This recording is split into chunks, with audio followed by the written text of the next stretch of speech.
Hello, this is wmpyr. For today's video, we're going to be working on circular motion exercises. Okay, in particular, for the warm-up exercise, I see a lot of people do this kind of warm-up exercise. 1, 2, 3, 1, 2, 3. These are really, really good. You could also go, like this, where they're not going simultaneously, and then you could also go this way as well. And pretty much that's it. So I want to kind of expand on it for you. These are good because what they do is they condition your wrist and they teach you circular motion. So two very important things.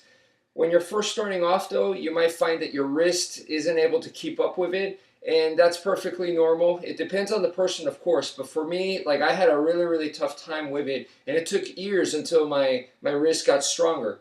So if that's the case in the beginning, I recommend just to get the motion down. You don't want to miss out on the skill, the technique part. So motion wise, I'd say go ahead and open your hands. And I know a lot of people will go against me for saying that, but I say go ahead and open your hands and get the motion down, and know that this is for exercise only. As you get better and as you're able to get stronger and stronger, I would also say start to close your hands more and more. So at first you might be doing something like this just to get the motion down, but then you start closing more and more your wrists to where you don't open them at all. Because obviously in combat, if you open up your wrist like this, it could be bad. So anyway, that's the main idea there. All right, so another good one to add is this one right here. You're just making a circular motion. Notice the stick is going this way, okay, coming from the top to the bottom here. So this is the motion that it's going, and you want to also do the reverse direction as well. You have to control it, because if you don't, you make the circle too big, it can hit you. This could hit you, so you don't want that to happen. You don't want it to hit you right here. So control the circle this way and control the circle this way. Same with over here. Same thing. If I don't control it, I make it too big, it's going to hit me. All right? And same with the reverse direction, it's going to hit me. So you have to control it. Boom, boom, boom, boom. Control it this way like that. Both ways. So what you're doing is you're making smaller circles. Okay? So right here, like this, we're making much bigger circles.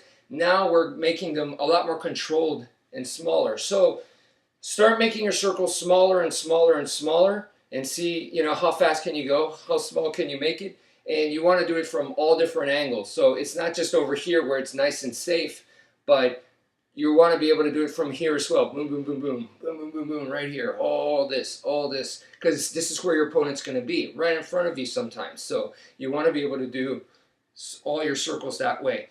What this is going to help with is, especially when you go to a bladed weapon, what you're doing here is you're cutting like this, and it pretty much looks like you're just going like that, but there is a slight downward motion, or you could go the reverse direction where there's a slight upwards motion. So you're slicing and dicing in a very fine, small area.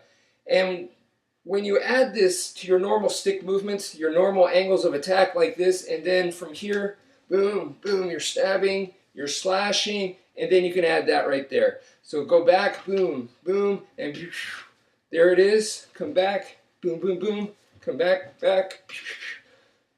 So within your major movements right there, you're adding like an auto fire. So you're adding extra bam, bam, bam, bam, extra quick hits, and then you go back to your normal big ones, and at any point you can go bam, bam, bam, bam right there, and go back, slash, slash, stab, bam, bam, bam. So it's just a rapid fire feature that you're adding to your arsenal. So the next thing I highly recommend is to add circular motions to your angles of attack. This is another thing that I think is very important. I think a lot of people, maybe they'll do this, and then that's it. They come down here, boom, boom, and here, and here, and I think those are the only two that they practice. Add them to all of your angles of attack. So right here we have 1, 2, 3, 4, 5, 6, and 7. You could add it to all 7. So 1, 2, 3, 4, 5, 6, even 7 right here with the stab. You could stab and then do a circle, or you could do a circle into a stab. There's so much to practice there, but add it to your angles of attack. Also the square that we practiced, the square frame, you could go 1, 2, 3, 4. Instead of just going 1, 2, 3, 4, instead of just that normal square, you're going to add just the same, a circular motion. So also add it to the square. Instead of just doing a normal square like this, you can add circular motion to each one of those angles as well.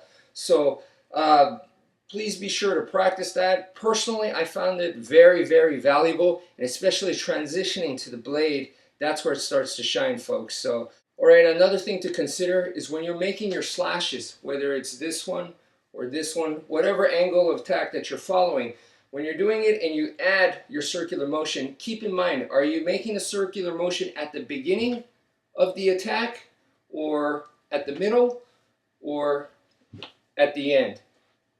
So divide it into 3 parts, at the beginning, the middle, and also the end, and practice all 3 of those in 3 different ways. So thank you for watching, and take care, folks.